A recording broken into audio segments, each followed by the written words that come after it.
Be advised, mature content ahead. This podcast is brought to you ad-free thanks to the Legion of Demons at patreon.com/NOTLP. If you like what you hear, there's much more at patreon.com/NOTLP. Join the Legion. That's patreon.com/NOTLP. And now the show. How do you do? Just a word of friendly warning. I think it will thrill you. It may shock you. It might even horrify you. So if any of you feel that you do not care to subject your nerves to such a strain, now is your chance to, well, we've warned you.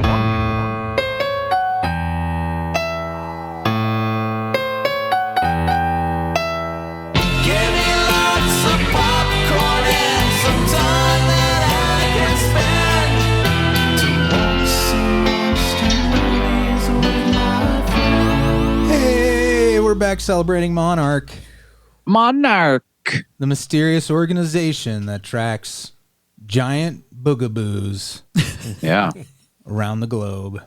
But I don't support the monarchy. I think it's a antiquated institution. Boo. The painfully he wants Democrat to take over monster watching. We're going to talk about big monsters and the painfully stupid people that research them and chase them.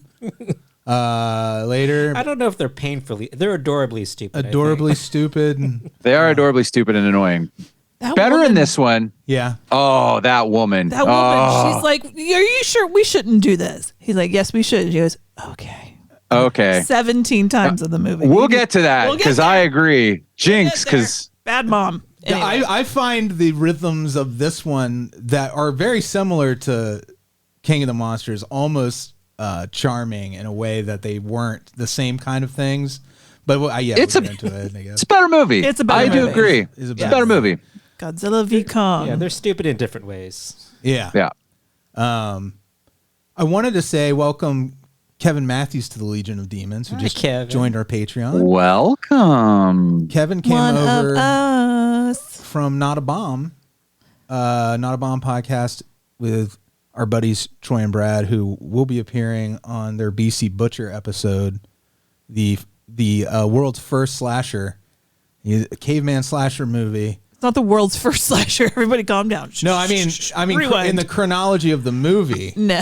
The character of the BC Butcher is the world's first slasher. The BC Butcher is the before Christ Butcher. Okay. Are they rewriting history now? Yeah. It's not the British Columbia Butcher. No.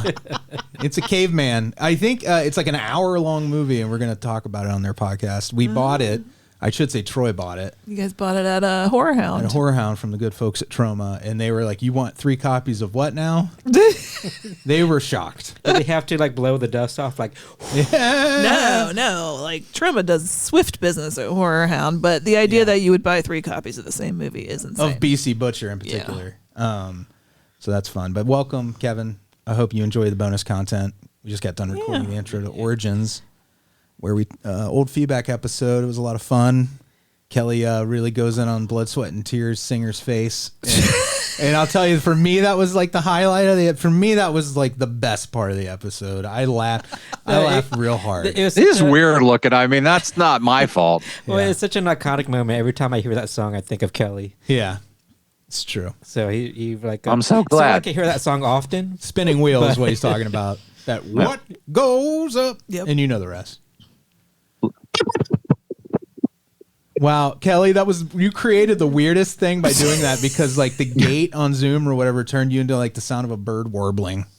No, it's very strange. You sound like one of those. Remember the water warblers you used to get as a kid? They were yeah. Mm-hmm. That's what it sounded like. I don't remember those. But that's okay. It's like the fruit stripe of toys. You get bored with it real easily. Yeah, you pour water in it, and it's like a whistle, and it's shaped like a bird. You pour water in it, and you blow on it, and it makes bird sounds, but not really good bird sounds, just sort of watery. Yeah. Did you know? So we have a bird feeder in the backyard, and it can get very exciting to watch the birds. Oh yeah, I bet. And I found a red-winged blackbird because it was very beautiful. But this bird was appearing at the bird feeder, and I was like, what is that bird? And I was like, you know what? I downloaded the Audubon app 300 years ago. Never opened it. I open it.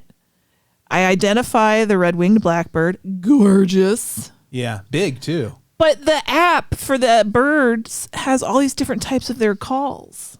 Oh. And you can play the little audio snippets. It's so fun. That would be fun. Play with. And the Audubon Society of Cincinnati is right around the corner from us, but it's like no one's there. Yeah. Just a big bird behind the desk staring at you. Have you ever seen that weird little house? I didn't realize that's I have no idea what you're talking That's about. real. Like if you go down Galbraith past the little right next door to the food mart, there's this creepy little ranch style house with a little driveway parking area in front of it, and it's the Cincinnati Audubon Society. But it's Oh, We'll be we the should first go. visitors ever. Yeah. I don't know. Yeah, you might not come back. Yeah. It looks like a place where like people under stairs might be. Like a Norman Bates situation, a lot of taxidermied birds in the lobby. Right. If there's anyone in there at all, yeah. Yeah. Well, I should go in there and tell them I'm going to enjoy catching them all via their app, because you can be like, I saw this bird, and you can say where you saw it. It's like cooler Pokemon. And then you can play the little things, and then you can learn about, which, males help tend the nest and which don't, which are absentee fathers. And then, it's all very interesting. And then you won't need an illustrated book about birds. You'll still need a bucket and a mop. Are you a bird girl now? Like horse girls except with birds? Well, I am like an aunt to the robins that are being hatched out back there. Yeah, we So, got babies. I am very much a bird girl right now. I got babies. Amy's going to review for Roulette Kids versus Aliens. I sure am. Mm-hmm. Before we get into the main attraction. But the title of this episode is Kids versus Aliens, Godzilla versus Kong. And that was an accident. Total It really coincidence. was. Isn't that weird? What a versus Ford episode That's today. weird, right? All right. Who should I fight? Andy versus the newborn robin out in my backyard. Who wins? Go. My money's on Andy. Right now it's Annie versus my belly because I had some Taco Bell earlier and Yeah. Homemade Taco Bell, you said. That bird might win because you have to shit. Andy bought. no, my That newborn hatchling. Taco Bell's gonna win because Taco Bell's going to win. it's doing a number on my guts. Taco Bell always Yeah. wins. Andy bought Always. Taco Bell seasoning so he could have the Taco Bell diarrhea at home. Well, that's where you want to have it. Yeah. Well, at least your meat isn't rehydrated, so that's good. The amount of bird feed these motherfucking birds are eating. Well, I think we're feeding like a block's worth of birds. I think we're the only one feeding them. Insane. These little shits. It lasted when we first started putting bird feed out. It would last like I think half a squirrels week. are in there, man. Oh my god, they ate like a whole bird feeder full of bird feed in an afternoon. But do you notice the birds are getting fatter around your neighborhood? We just have a lot more. Are of we them. not doing this right? don't know. Listeners, are you They're all going to have type 2 diabetes. diabetes? Is there like a Diabetes. Zalpo. Are you supposed to like just feed them once a day? Like, I don't understand. What do you mean once a day? These little fucks are out there constantly. It's a lot of feed. And they're not even afraid of the dogs, really. Yeah, bird feeder's a newer thing in our life. We've only done it for a couple of years now, and it's accelerating the need. Like, I don't know if we're on Yelp or something on Bird Yelp, and they're coming here. I think you're speeding up bird evolution, and soon they're going to be ultra intelligent. Oh, shit. You're creating a problem. You're creating a nature on a muck movie. Oh, I no. probably am. Oh, that you're makes sense. I know. you're Mira Sorvino, Amy. Mira fucking Sorvino. I Yeah. always vowed to never be that. Yet here we are. You live long enough to become the villain. The thing you hate the most. Oh, you guys, Topicana. Yeah. I'll be doing the top. That's another thing you get as a patron. If you're a patron, That's right. patreon.com/NOTLP. You get our weekly Origins episodes where we go back and listen to the old episodes and learn about how we've grown as people. But you also get Topicana, which is this kind of free-for-all fun little talk show we do. It's our chat show. I got this great thread I stole from Reddit of the worst would you rathers. Okay. And we're gonna go through some of those. love it. And I think it's I gonna be a really love good it. time. The last topic out of the one that's currently up right now was us doing a Sassy Magazine quiz from the 90s somewhere. Are you a poser? What a question. cruel magazine. Yes. Bully culture then, man. I realized we were conditioned when and it pairs so well with Origins because I'm like, where did these mean streaks come from? You know, Sassy Magazine. It's all sassy. Sassy Magazine is why we have to go back and apologize for so much of our early content. Is that should we make a time machine and I was a subscriber, so and stop the development of Sassy Magazine? The Sassy assassination, where you go back and assassinate Sassy. Sassy did not create bully culture. Celebrated it. It just reveled in it and made money on it. Yeah. Anywho, that's fun though. That was a fun. Yeah, we were not. Well, I'm not gonna. Yeah, spoil. The quiz was, "Are you a poser?" Mm-hmm. And listen, become a patron and find out if we're posers. Yeah, that's how you know. Yeah, find out. It's the only way you'll find out. It is. We saw Evil Dead Rise. Everybody except Kelley. Yeah, Kelley. but I do want to see You it. should. It's worth theater money. I'll tell you. You like fun? I love fun. Then you're gonna like this movie. Yeah. Do you I've like only heard good things about it. I'm blood? very psyched for it. Do you enjoy people dying? You want to see it with an audience, I think, because like that was a lot of the reactions, especially from the woman and man next to me. Freddie was sitting next to like the kind of people you want to be sitting next to that are making noise because they're making fun noise. They're reacting to the movie. They're not Yeah. like, interfering with it. Yeah. It's like they're accentuating it. They're little bits of elevation to what's happening, But it's scary. It's fun. It's really bloody. It feels like an Evil Dead movie. Yeah. It feels like an expansion of Evil Dead in all the right ways. So fun. Which is excellent. That's everything I like. Yeah. We went and saw the flashback at the theater of Blazing Saddles. Yes. Yeah, how was that? Awesome as usual. How was that the movie. audience Really for nice. that? Was there a lot of people? It was no. There were actually only a few people in there. There's really one group of 4 who were middle aged, and then a couple other people who I couldn't even see really that were sort of in the back, and so it was good. They laughed at the appropriate places and not too much in places you would be like, don't laugh too much at that. The stuff that hasn't aged well. It depends on how you look at it. I guess but it's a pretty great movie and really, really funny. And I had a good time. One of my favorites. I love that movie. I wanted to go with you, but we were spring cleaning. I get you. Which we barely did any. Honestly, Freddie I woke up late. says spring cleaning. He meant play Halo. I did also beat Halo. Oh damn, son! I beat Halo. The new Halo. Is there a new Halo? Halo Infinite. It was so fun. It's such a good little story. I was invested. I shot so many aliens in their faces. I had a good time. Little fucking faces. Yeah.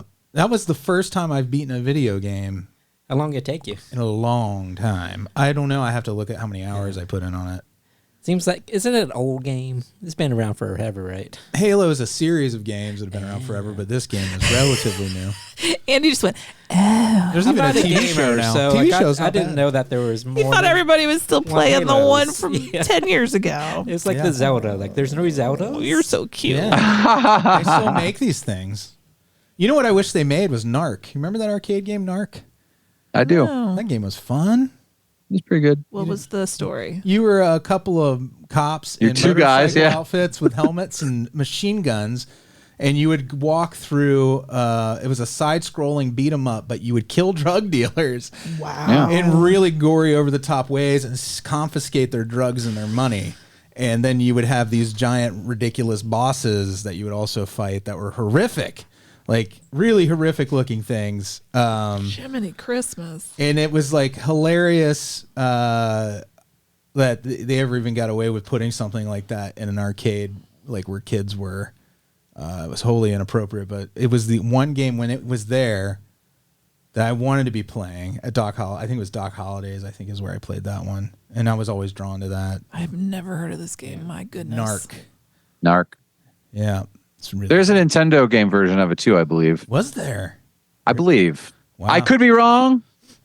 Don't at me or don't DM. Whatever it is that you do now, you can't at me actually because I'm not on Twitter. But I can't say for sure, but I feel like I remember seeing because I didn't really like that game that much. It was okay. I definitely played it.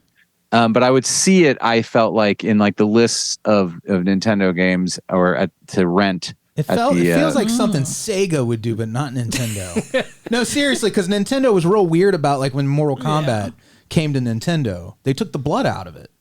Yeah. And they replaced it with sweat or something, if I remember. Well, this might not. I mean, it might have been a watered down version for sure. Yeah, maybe. That's fucking nuts. But if I could get my hands on a Narc arcade, I bet you someone has an emulator of it. You could play on your computer. God. Yeah, you could probably get one very easily. If anyone knows, put me in touch with that link or whatever, yo. We do have some sad news. That we lost a member of our family. Andy lost his little boy, his little guapo. He went across the Rainbow Bridge. Indeed. Guapo spent a lot of time in the room while we were recording, so he's an honorary member, along with Millie and Elsa. He would lay by my feet a lot of the time. I love that little guy. He's a little sweet love for boy. bread. Very sweet little kisses. It's kind of interesting. I'm finding new and unusual ways to be sad.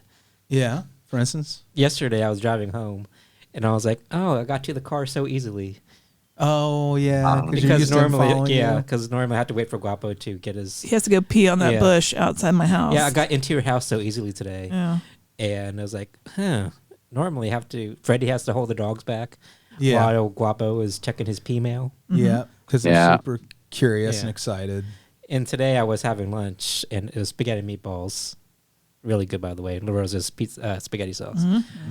And instinctively, I was saving some meatballs for Guapo. Aww. And then I looked down and started crying because, I have nobody to give these meatballs to.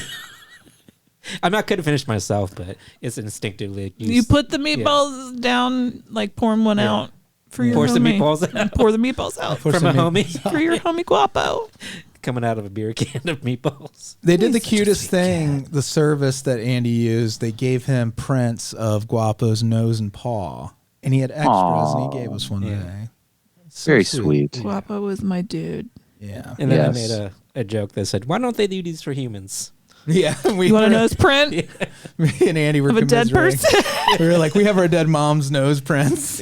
They're all just dots because it's just the tip of your nose. It'd be even weird if it was like smashed, so you could see the nostrils and everything. They just like a shroud of Torin of your loved ones, but in ink. That sounds horrific. Somebody smashing a ink pad on their face. Everyone looks like the Eye of the Beholder they do people to from new Twilight babies. Zone.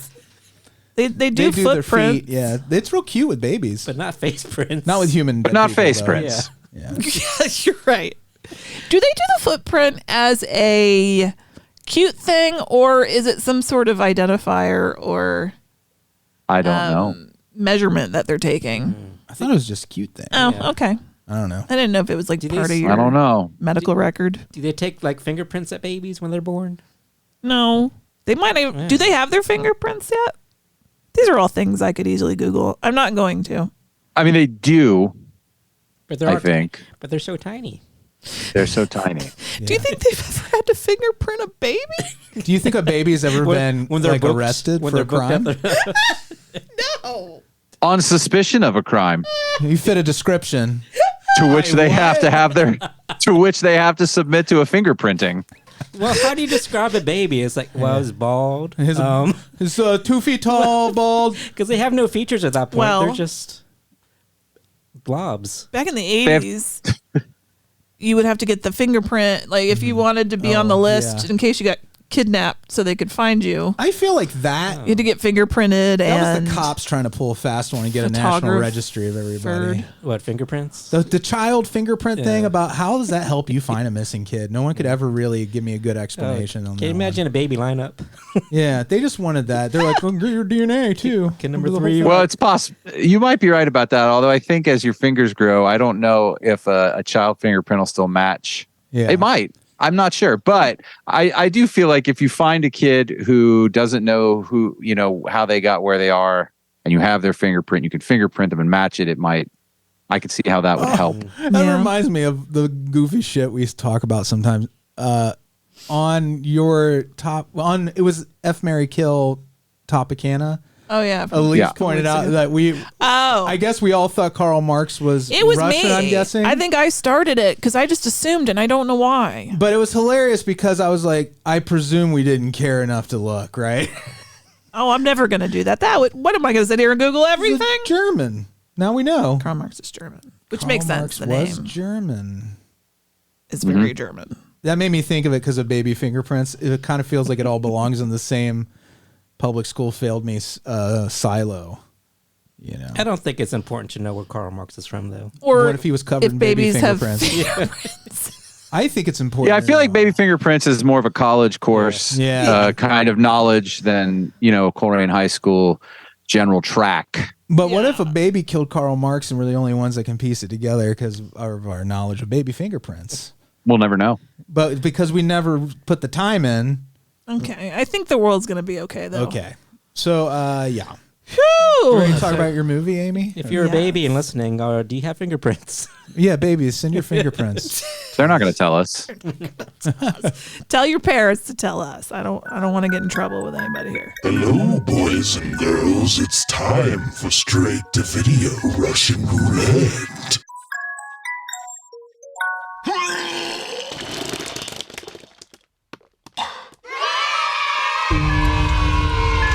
It's gonna be a long one tonight, boys.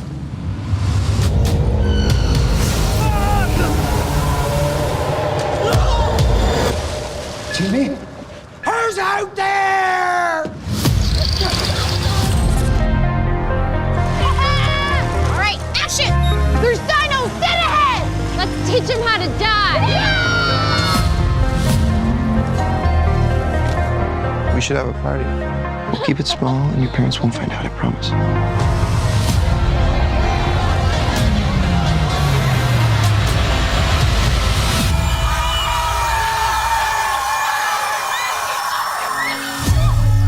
Just one of those stupid pranks! No reason to break up the party. Let's go!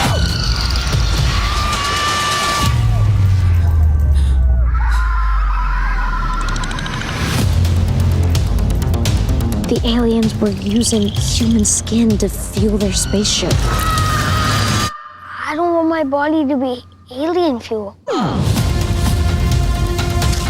This means war.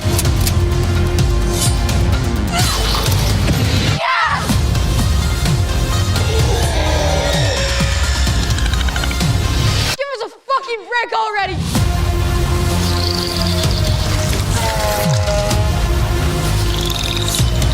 Oh, fuck. You wanna dance?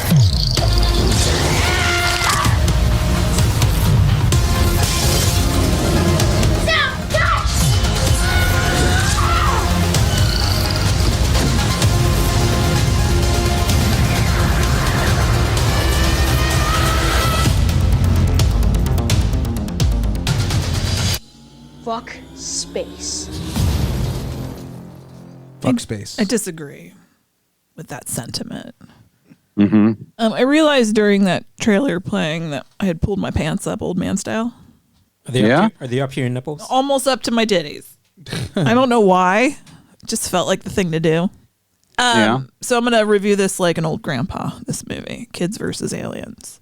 Are you chilly? Is that it, maybe? Maybe I was like, I need a little extra belly warmth. Mm-hmm. I need to pull my pants all the way up. Well, you're protecting your vitals, organs. Because I'm worried Andy and or Freddy are going to hurt me. We're going to take your skin to fuel our spaceship.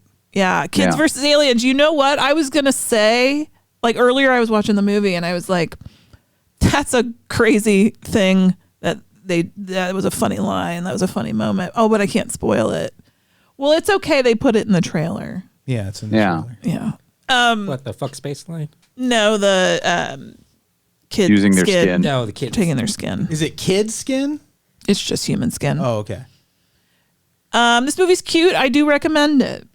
Oh. It's on Shudder. Kids versus Aliens. It is about some kids who have to go up against some aliens. That makes sense. Weird, I know. Person who made this, so clearly a fan of all the stuff that you guys are fans of. They are fans of the Goonies, of Monster Squad, of these movies about kids who are actually portrayed like kids. These are the hobo with a shotgun people. Yeah. And it's very creatively shot, so that makes sense. So, the movie has that vibe right off the bat. I'm like, okay, I'm in. That's cool. It's just about the kids. There really are no adults. Yeah. It looks like one of the kids is wearing the anti-coyote.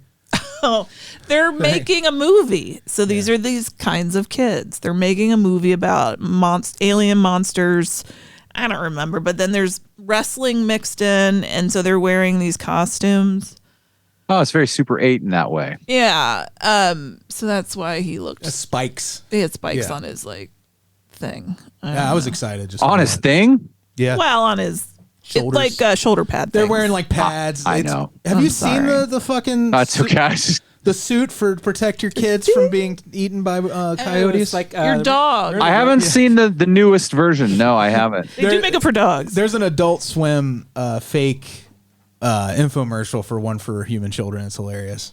Have you ever seen a dog in one though? Remember the Road Warriors? Yeah. The wrestling Like thing that. with the shoulder pads with the spikes. Yeah. It's like the kid version of that, probably. Yeah. It was like neon green.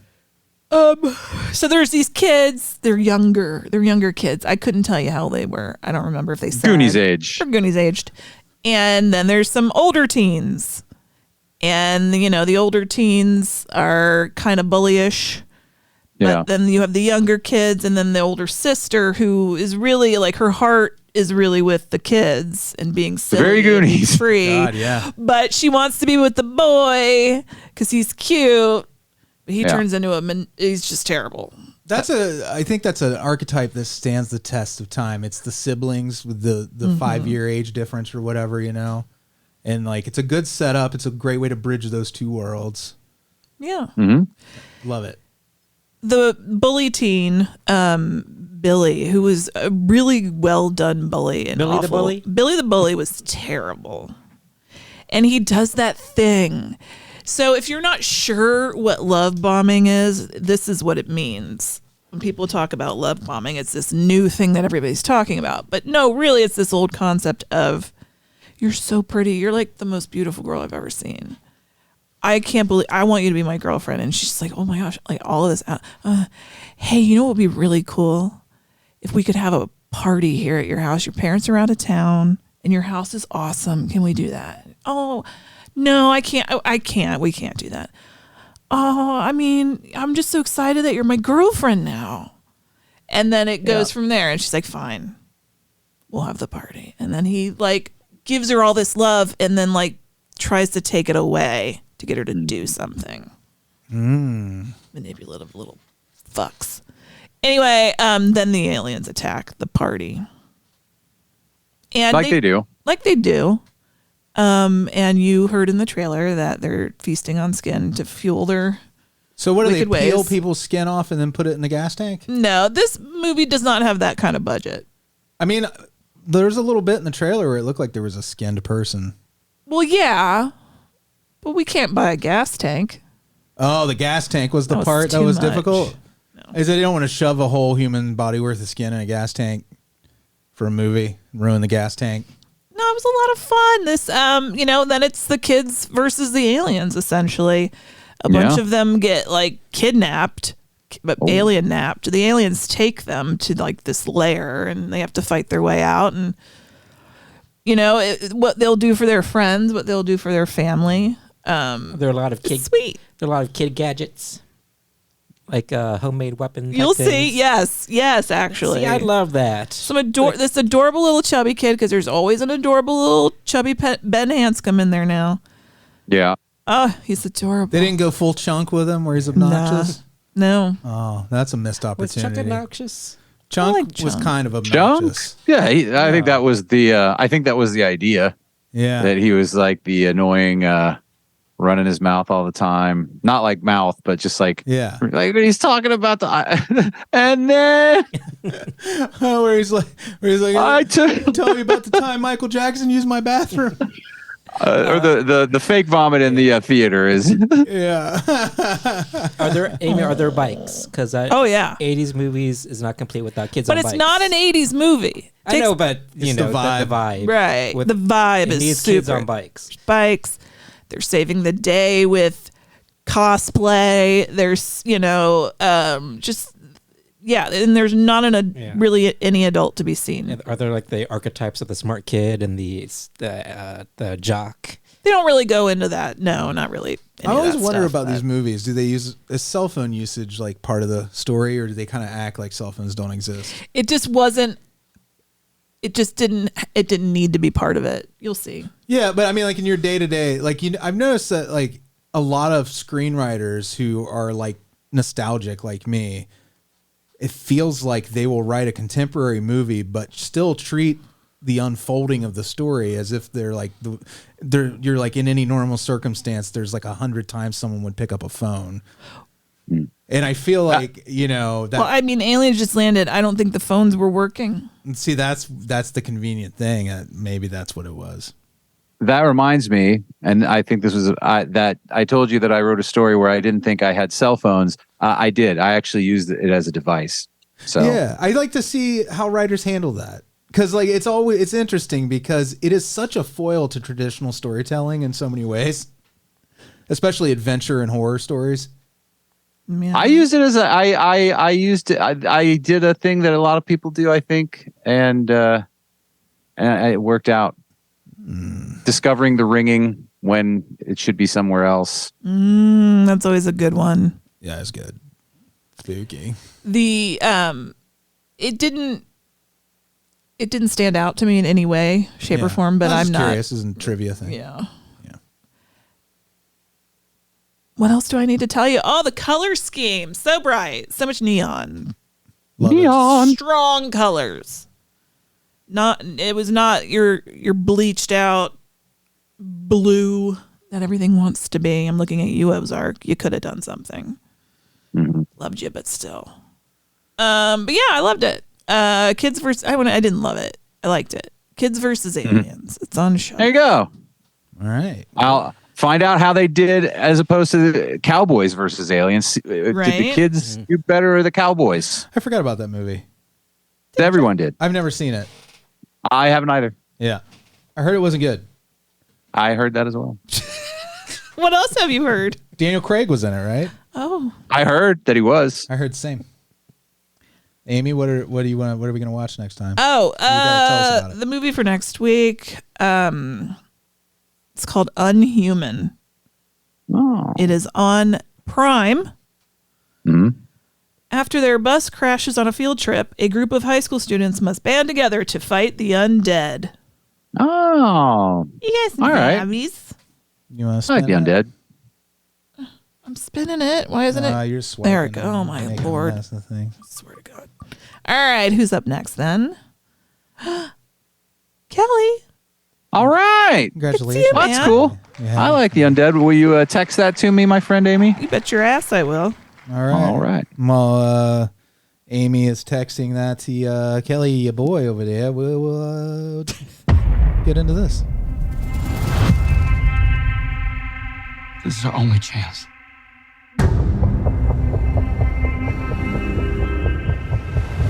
We have to take it.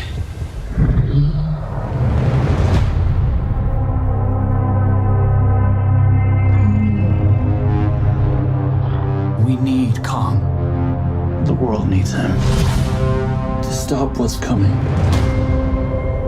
And this child, she's the only one he'll communicate with. I knew that they had a bond. She had nowhere to go, so I made a promise to protect her. And I think that in some way, Kong did the same.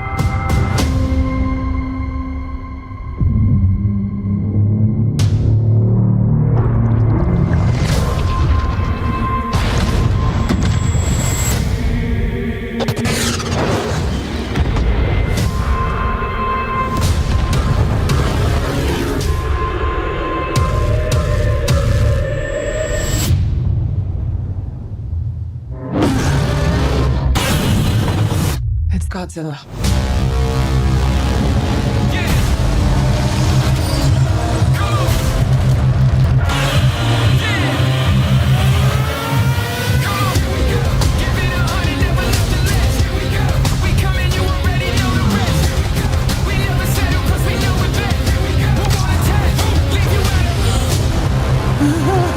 The new metal. These are dangerous times. Oh man. What was that? Oh, I mean, I'm sure they're. I guess they thought the two monsters fighting each other in the trailer wasn't exciting enough. So they're like, we need some of this. And they were like, let's take it back. Let's take it back to 2002. Seriously. Let's go back. Do you feel like big time movies are not getting big time music tracks at the end? I think soundtracks are just garbage anymore. Yeah. It's not a thing anymore.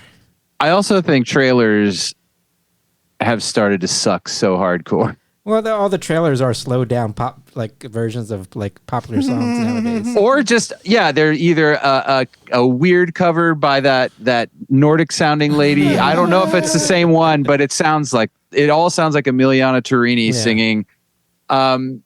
Or they just Caroline. or they just take the song. Yeah, you got your fucking I'm a Creep in Renfield, and then they add the score to it, and then you got they do it all. Then you have to add that vroom sound. Yeah. Come on, trailers. Come on. Vroom. Kelley. Anyway, Kong versus Godzilla, Godzilla versus Kong. What a step up from the previous movie. It was, and you know what's funny? When we watched this, and I had thought maybe King of the Monsters was my favorite of the Godzilla specific ones because of how much it played into the the original series. But watching them kind of back to back, this one it's still goofy. Kong Skull Island's still the best. Yes. And the one we didn't watch, Godzilla 2014, less silly than the latter two, but this one more heart. It's almost like Kong gives you some heart and a creature to identify with, because the people you can't identify with them because they're morons. And that's the point. I do want to say another thing I love about these, as I've said in all three of these, is the folly where humans are like, we can control these and we should. There's this idea that people are more important than nature. And if we're here, our survival is more important, and we will burn the whole fucking planet down to make the point that we're more important. And even in this, which we'll get to it, but they create Mechagodzilla, and the guy that creates it thinks it's a human thing, but then it's really Ghidorah's brain driving the boat, because it kills the human that's supposed to be driving it, and now it's just another Titan, and that's the only way they're going to kill Godzilla. What a great way to bring Ghidorah back into the story there. Yeah, right? That was awesome when they're telepathic. They're the third. Yeah, well, and if you watch, Yeah. If you watch the end, did you guys watch the end credits of King of the Monsters where they brought the head in? Yeah, yeah. Charles Dance, they just kind of they could have brought, I wonder why they didn't bring him back for some sort of connective, him be the Damien Bashir side piece, maybe. Maybe he didn't want to be involved in another one. Well, maybe, no, because he was on anyway, go on. So you got, we're ahead now. The Titans are big. They're big news. Everybody knows big monsters are big news.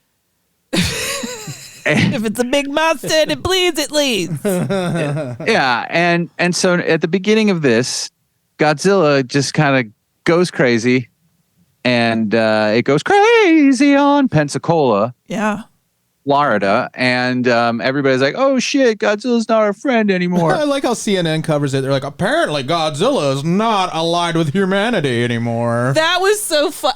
You know what? I took that. I felt like in the second or the last movie we had just watched, they would have meant that headline earnestly, but in this one, I felt the tone shift, and I was like, already, I'm like, okay, you guys are making me giggle.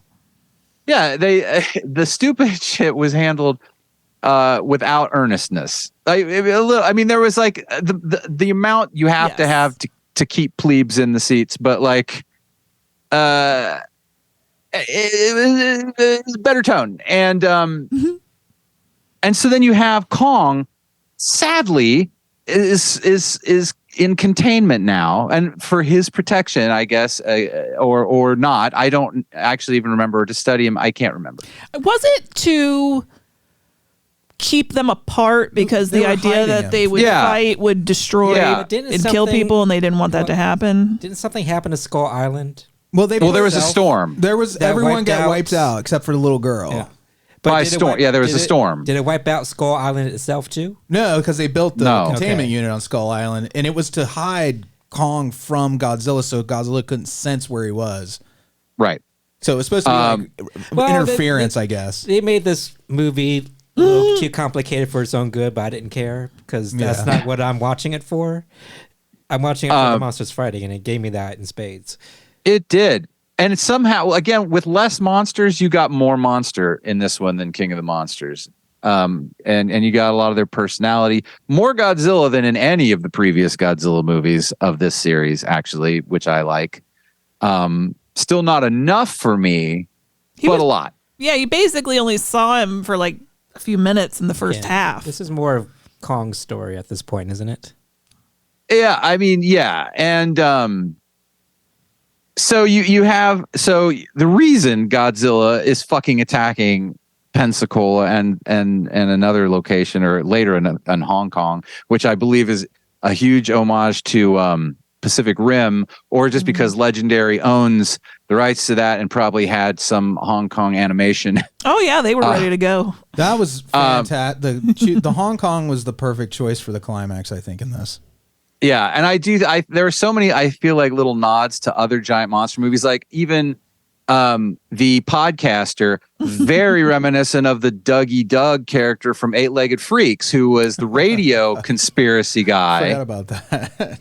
I really think it was. I think it was semi-deliberate. That's Paperboy from Atlanta. Yeah. Do you watch Atlanta at all? No, but I will. I want to. It looks good. He's great. So I feel like there are tons of homages, not to just the old Godzilla movies, but to other giant monster movies.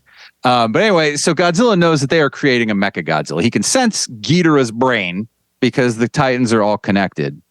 And then, the military comes to Kong's island to hit up the lady who watches Kong and her small deaf ward, who is a little girl, and the sole survivor of the tribe from Skull Island. Which I was a little sad when you hear that they were all killed. Me too. Because they were so sweet. They were good people. And it was just a throwaway line of this movie. They just were a throwaway line. Well, it's right, like, what happened? Kong was considered the protector of these people, and it's like, you didn't do a good job with that, Kong. Oh, yeah. He could have just held his hands over protect from the rain. Is it from humans causing climate change, which causes? No, probably not. We don't know.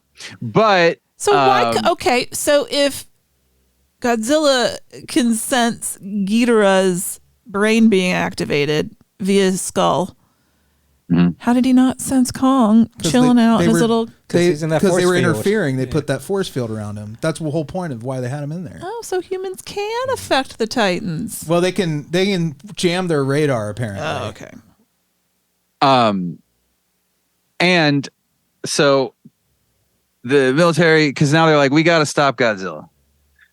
Oh, we got to go get Kong. They didn't even want to ask Godzilla, like, dude, what's going on?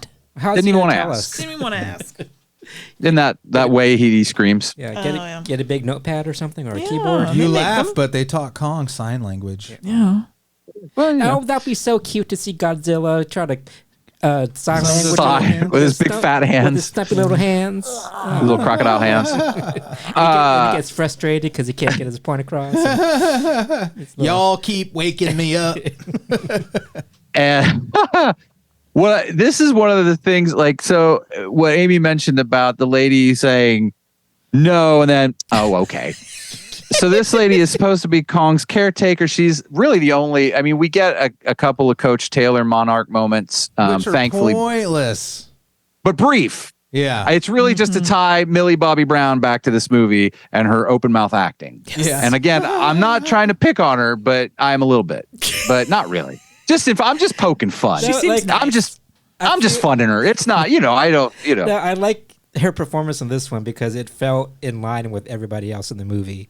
Yeah. Yes. As opposed to like the previous movie, some people were a little goofy and some people were deadly serious. Everybody except Dirt Face Lady, Rebecca Hall. Yeah. Rebecca Hall. She was the open mouth actor this time. She was. She was the no, okay, yes lady, and Rebecca Hall was the no, okay, yes. But everybody else, I think, was on the same page in terms of we're in a silly monster movie. Yeah. The vibe, yeah. And so you get the military guy who's like, "Hey, we need you to let us take Kong to fight Godzilla," and she's like, "No, they wanted to go Hollow Earth." Right. They but needed a Titan. so he could, yes.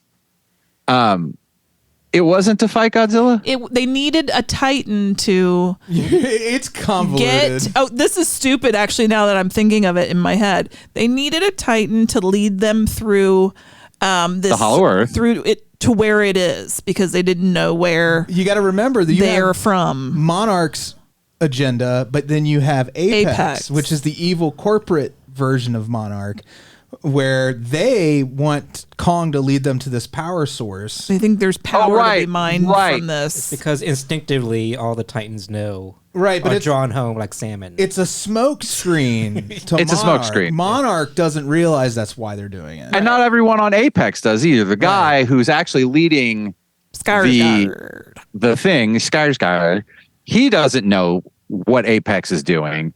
And then you have the most annoying villain character. I don't understand. I did like when Rebecca Hall said, "Why don't we throw you off the boat?" Because I was like, "Why isn't anybody saying shit like this to this lady?" The daughter? The daughter of the daughter of Damien Bashir's daughter, Ivanka Trump. Yeah. Basically, she was. When she showed up, I was like, "What is this fucking character?" Yeah, there's one in Rampage too. Yeah, which I talked about. I actually, after the Monarch movies, that is my favorite modern kaiju movie. I think I actually like Rampage. I think Rampage might have been a better movie than Pacific Rim. I agree with you. Well, than Pacific Rim? Pacific Rim. I think it was a better movie than. I don't know. I'd have to rewatch them. Pacific Rim knocked my dick all the way in the dirt. It knocked my dick all the way into the dirt as well. But so did Rampage. I really enjoyed it. Rampage is a blast. And it also knew what it was. You know what I mean? Like the vibe on Rampage, very similar to this. Yeah. And they also teach the giant ape sign language in that. Although it's not when he's a giant ape. It's before he's a giant ape. Do you think The Rock does it. The Rock should have been in this. Yeah. Do you think Godzilla could learn sign language? Is he smart like that? I think they all are. That's another thing. The people who underestimate them, the people who think that nature can be conquered, she keeps calling Kong a monkey. So disrespectfully. Like they really go out of their way to show you how disrespectful they are of nature. You take that personally, Kelley. He's not a monkey.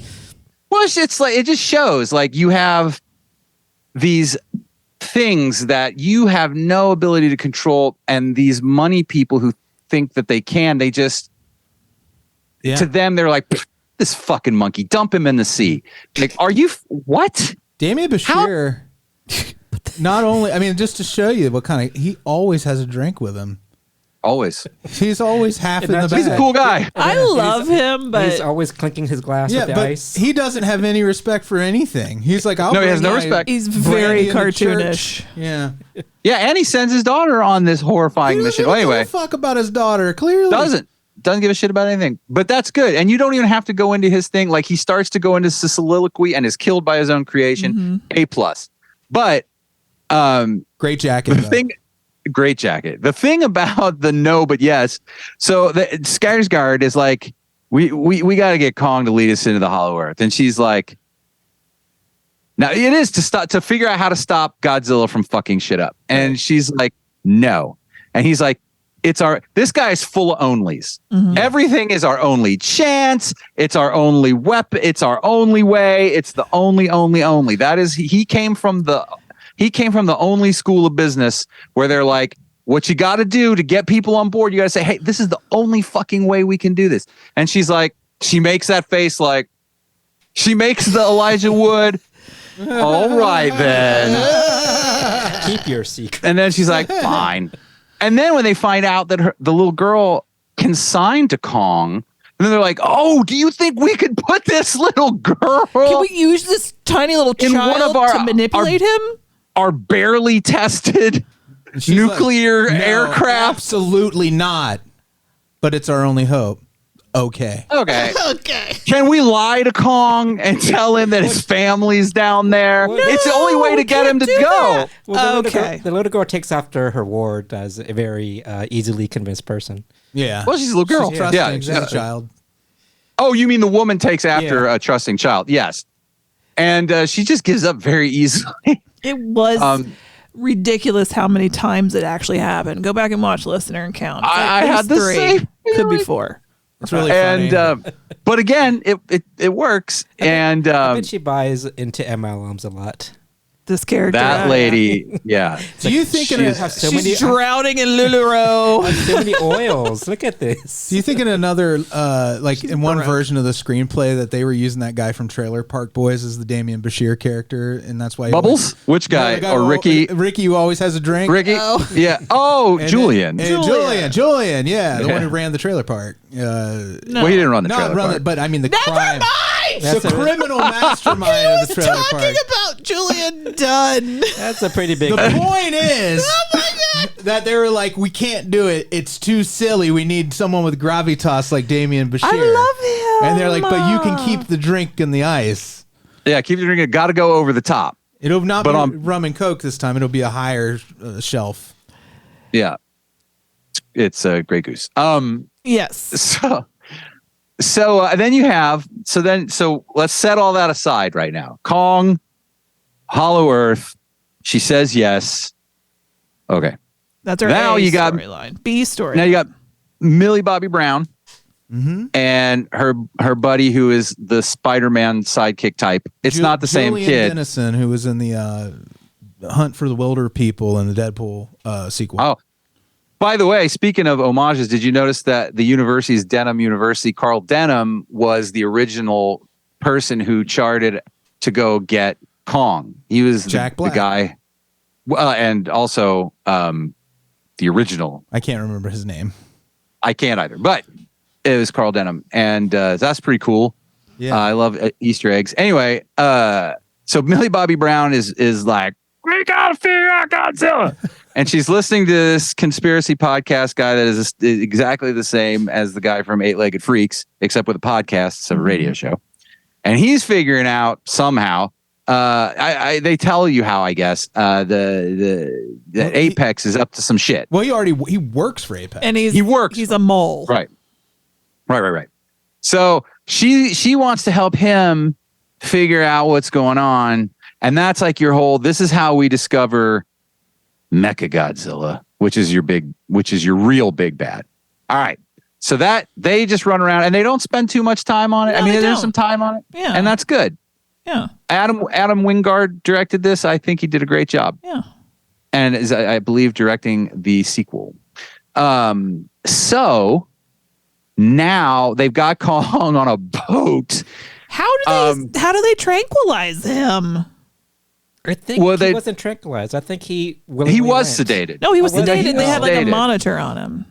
That's a lot of sedation. That's what I'm saying. What do they put in this thing? What's great is that it doesn't matter. You're right. And they don't bother to tell you. They don't. And I do that's a great thing. You don't have to go through a whole scene of them subduing Kong. It's just like, we got to get Kong on a boat, and then he is on a boat. Yeah. And that's the shit you want trimmed.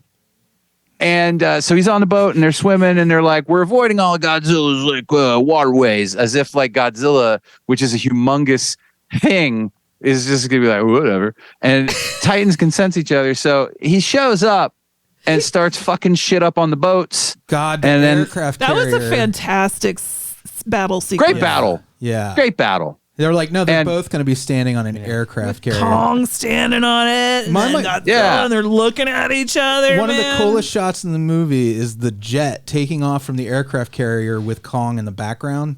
Yeah. It's just fucking awesome. If you don't get little tingles in your dick, and even if you don't have one, which I don't, but I feel tingles. Well, this is your mental dick. This is the the part where I knew that it was going a different direction than the previous ones, because the whole fight thing where he's like bouncing off the aircraft carriers like American Ninja Warrior. Yeah. Kong swimming like just in the waves. Just and the shit. way the fights are, they were not just them pummeling each other. It was they're choreographed. Yeah, they were strategic fights, especially at the end, where it's like wrestling moves. Yeah.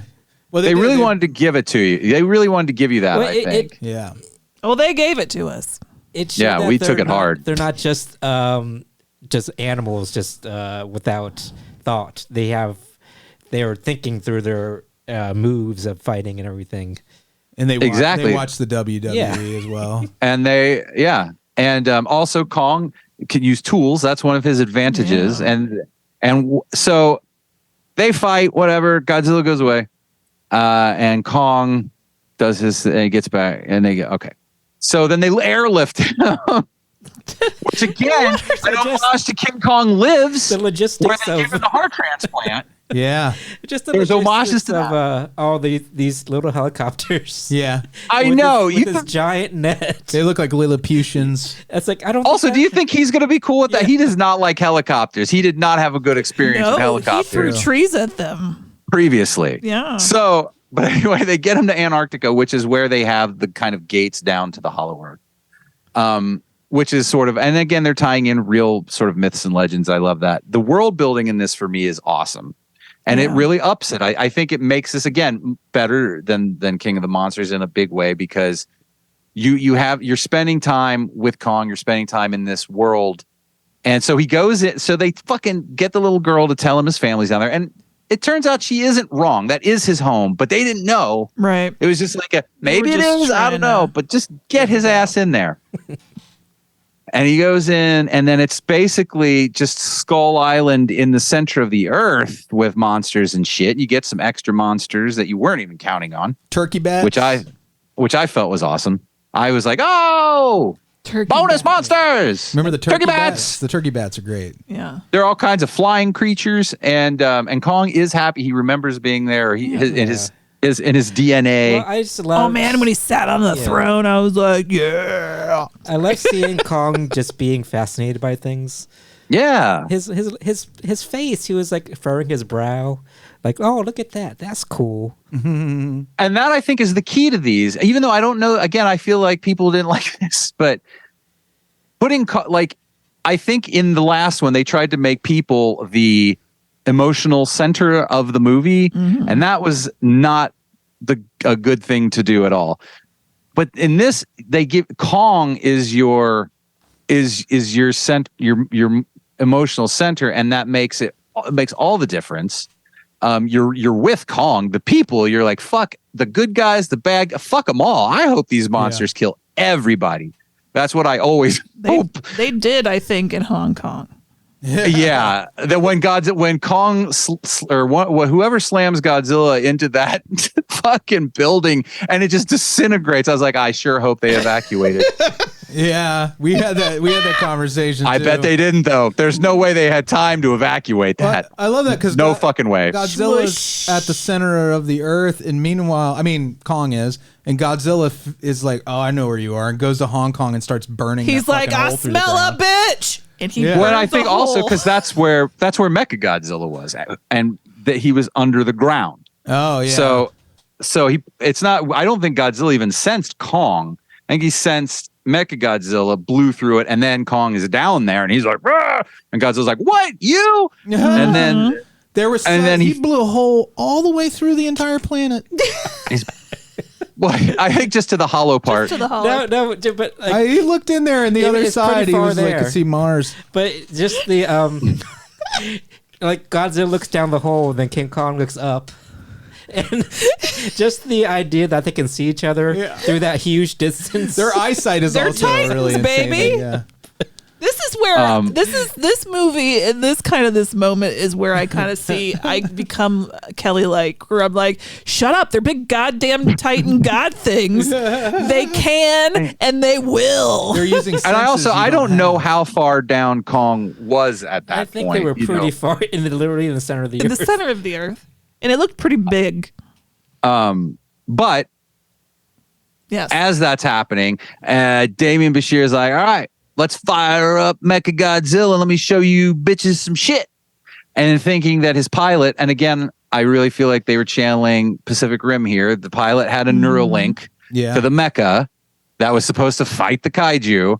And, but then Gator's brain shorts him out and kills him and is now in charge of this fucking thing that is the only way a human population could challenge a kaiju. But again, if it hadn't been for Ghidorah, Godzilla would have mopped the floor with Mechagodzilla. But now you have a Titan at the controls. It comes up out of the ground, and Godzilla and Kong are like beating the shit out of each other. And Godzilla doesn't kill Kong. I feel like this is an important thing right here. Yeah. He beats him, and he feels like, there you go. Yeah, I won. It's like a UFC match. Yeah. And like Kong had to tap out. Yeah. They talk about alpha behavior a lot in these movies, like, and how, which is funny because that's been debunked. So, like as soon as for kaiju, unless you're except for kaiju Titan. Yeah.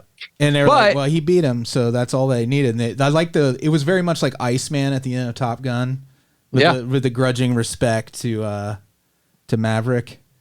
Yeah. So exactly. So Godzilla gets up and he's like, all right, whatever. And then Mechagodzilla busts out, and Godzilla's like, what? And they start fighting, and Mechagodzilla is fucking Godzilla up. I mean, Godzilla's fucking him up a little bit, but he's very powerful. He's got a lot of weapons. So then the little girl is like, she signs. Kong almost dies, and they got to revive his heart again. Very King Kong lives. Using that material that they found, the energy source is how they're able to shock him back, right? Yeah, which is and the energy source is also in Kong's axe. That's what it wields a tremendous amount of power. And I also think these little vehicles were, and I think everything is an homage to everything, so I could be completely wrong. But in Godzilla 1985, they created a hovering kind of aircraft called the X-1. I think it was called the X-1 to fight Godzilla. And of course, Godzilla just fucking destroyed it. But they shot Kong back. They give him a clear one of those things. What are those called? Defibrillate him. They defibrillate him, and he pops up. And the little girl's like, "Hey, Godzilla's not your enemy. That Godzilla is. I mean, he is, but it's the metal one, not the flesh one." Yeah. And so Kong jumps in, and he starts beating up Mechagodzilla a little bit because he's got opposable thumbs and shit. And Godzilla's like, "Oh, all right, he's gonna help me out here." And then they fucking all team up, and it's great. The moment when Kong pulled his head off his body and Kong did a fatality, and the metal spinal column was still dangling, and I was like, "Finish him!" That's why I yelled fatality. I just wanted to run around the room high-fiving people. It was I wish you'd been. Yeah. Well, in a way, like as awesome as the fight was, it made me uncomfortable how much destruction they leveled on. Oh yeah, the city. It's like Man of Steel. There's nothing I can do because it's not real. I know it's not real, but the stupid part of me thinks like there's people in those buildings. And I think that's the stakes. I mean, that's why it matters. That's why they want to stop Godzilla, because even though he's not trying to hurt people, he's not trying to hurt people. You know what I mean? It was real shocking, that part where that lady's just in her bathtub and he reaches in and he just eats her. Yeah. Yeah. It was cool to see, but the animal part of my brain, like it was an intense amount of destruction of Hong Kong, a very densely populated island. Yeah. But then at the end, Kong goes back down to Hollow Earth, and he gets to be, he gets to live. He's King Kong now. King Kong and Godzilla have that moment where they just look at each other like they do a bro nod. They have a bro nod. Godzilla does what he should always do at the end of a good Godzilla movie, and he goes off into the sea, and everyone watches him go. Kong is now a king of his own his own castle, his Kongdom. And his Kongdom. He's got keys to the Kongdom. He's like, where can I buy some Kongdoms? Anyway, extra large. extra oh, that's delightful. Magnum for my Magnum Kong. My Kong. And he's really hanging Kong. Yep. And it ends. And it's good. It's fun. No post credit in this one. No post credit because I think they thought that was going to be the last one. It was supposed to be. I think. And the teaser came out recently. Yeah, for Kong. Yeah, 2, Godzilla v Kong 2. The thriller in we don't know yet. Somewhere Godzilla less populated. The thriller. Well, it might be. Freddie, what you said it might be in the future where it's their offspring, but they talked about the imagined, because they don't know, but they theorized that there was a war between sort of the primate creatures and the Godzilla type creatures. So maybe we're actually going to go back, and then maybe there'll be no people. See, how great would that be? That sounds depressing to me. I don't want them fighting. Well, maybe, but see, it's a theory in the movie. So they're not. They want their people. They want both to be good guys. So they're not gonna. But I don't know what side to take because, of course, I just don't want the tribes of Godzillas and King Kongs fighting. That's just was Planet of the Apes hard for you? That's sad to me. It was. But here's what's great. Oh yeah, fuck Planet of the Apes all day, every day. It made me cry. So good. Yeah, it's very hard to watch. But here's what's great again, because this is why Godzilla. When the first Godzilla 2014 movie came out, I was super psyched because I was hoping he was going to be like in the original 1954 movie and fuck shit up. And he didn't, because the Americans, they don't want the title star, even if it is a monster, like Godzilla. They want Godzilla to be both a hero and a menace. They want him to be Spider-Man. So, and then Kong, same. They don't want either of them to be a bad guy. So they're going to find a way. I bet they're not warring. I bet they work together to fight some other horrible kaiju. And that's what the actual war is. Or Thanos, probably. Oh, wouldn't it be great if they could pull kaiju into, I would love to see kaiju versus just fucking fuck up all the Marvel heroes. Maybe Doctor Strange could do something because he can move time and shit. But there you go. I would love more than anything to see Kong or Godzilla just bite Captain America's head right off. That'd be interesting. They would. He's so big, it wouldn't even be his head. They just toss him in like a sugar baby. Sugar babies. It'd be great. So I would love it. How would you feel about a whole movie with these creatures that's just subtitled and they actually speak? No. Not like with words, but like they are communicating and the audience is seeing subtitles. That's not what I want. To excise the humans completely. I just need to see them screaming at each other. That's it. Yeah, I don't want subtitles. Yeah. I don't want subtitles. But yeah, I love. What would some dialogue be for those? I think Oh, it's like that viral video. What's your name? Yeah, Ezekiel. And then it's like, "Fuck you, Ezekiel." Yeah, basically that. What if it's dog subtitles? Or what if it's about the warring factions, but then a Kong and a Godzilla fall in love? Oh, there was some weird sexual tension in this movie. Well, hey, whatever gets you going, but whatever gets you going. We were talking about it. Star-crossed love. It's like they were deciding who was going to be the top and the bottom, and who submits. I just want to know if Kong is soft. I gather he looks pretty soft. Nah, I don't know. His fur, you mean? Yeah. It might be a coarse. Or his wiener. No! His wiener. The size of his hair follicles is always soft. It'd be like being stabbed with a giant piece of hay. Oh, I see what you mean. He would probably be soft to a really giant person. Yeah. Like the 50-foot woman. Right. More like the 400-foot woman. But yeah. But I see what you mean. It probably would not be super soft to someone of our size. Yeah. You just gave me an idea, Kelley, for a movie. The 400-foot woman. It's 8 times as big as the original. That's right. So you get 8 times the woman. Yeah. Is it like 7-minute abs? It's like 6 minutes. For the same price. Abs, yeah. Why don't you just do 6-minute abs?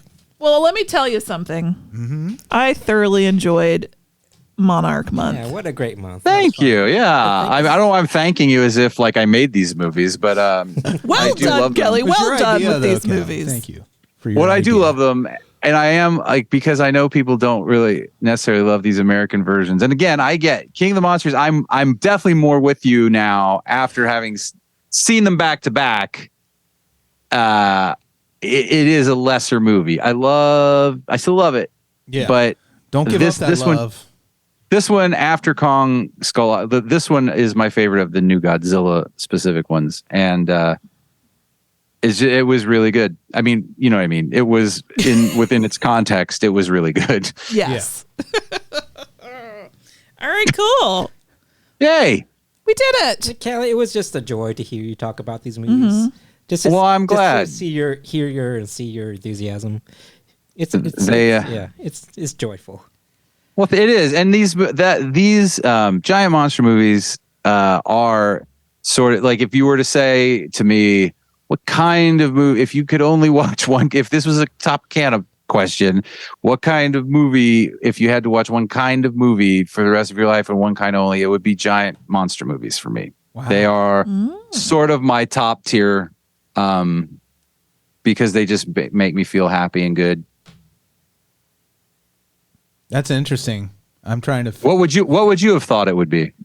For me, no. I mean, for me, what would you have thought mine would have been? Well, it's just there's. I would have thought this. Maybe yes, but I think that's because movies don't have the same place in your life, so I feel like it's enough. That's true for them to be big because you're not trying to use them for catharsis and work through psychological. That things. Is true. Whereas, I have seen movies that I have felt those things, but I'm not looking for it in movies. Yeah. So like it actually makes a lot of sense. It says a lot about like what you want out of movies in general. Yeah, I see what you're saying. But feel free to think about your answer and we can maybe bring that up on a future topic, Anna. Feel free to think about it. I'll feel free to think about it. Feel free. I mean, mine's simple. Mine's like drama stuff, but I got you. Drama stuff. Just complex human stories because I need that so that I don't go fucking insane working alone and being in my house by myself too much. I get you. Does that make sense? Yeah. It makes sense. A window to the real world. I think a lot of people would agree with you on that. But big monster movies are fucking great. Even Gamora. At the end of every show, love Gamora. We say hi to our Beelzebubs. Hi, Beelzebubs. Patreon.com/NOTLP. If that's interesting to you. Here we go. Alise. She's right now. She's the Rock because I can smell whatever she's cooking. What? That's good. Alyssa. Branan and Emily. Jeffel. Iona Goodwin. Oh, great one. Dr. So does Kelley. Brian. Hey, Dr. Brian. Bill's a poppin'. Bill Farner. Frosted Blakes. Blayne Yogurt. This is a ridiculous list. It reads like a insane person's shopping list. When you end the list, I wanted to give one more update about merch. Finish the list though. Jordache Jeans, Paul, Jeremy, Cassie, and Gamora, Ernie, Dave Siebert, and Monica.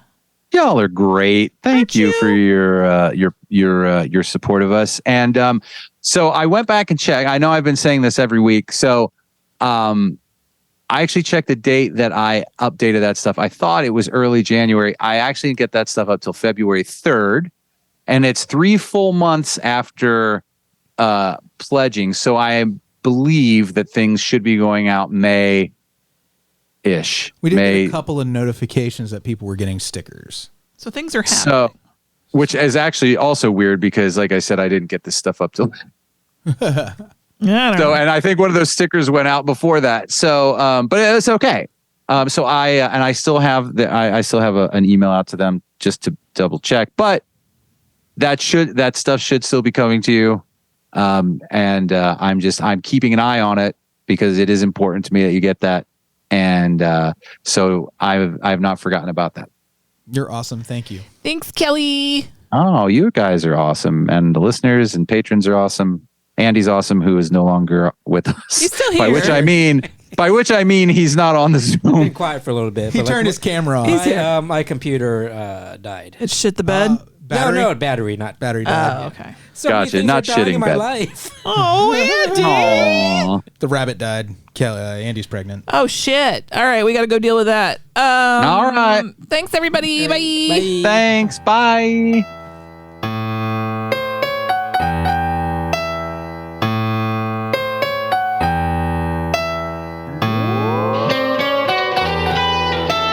Frankenstein was wondering if he should go to bed when his old buddy Leatherface put on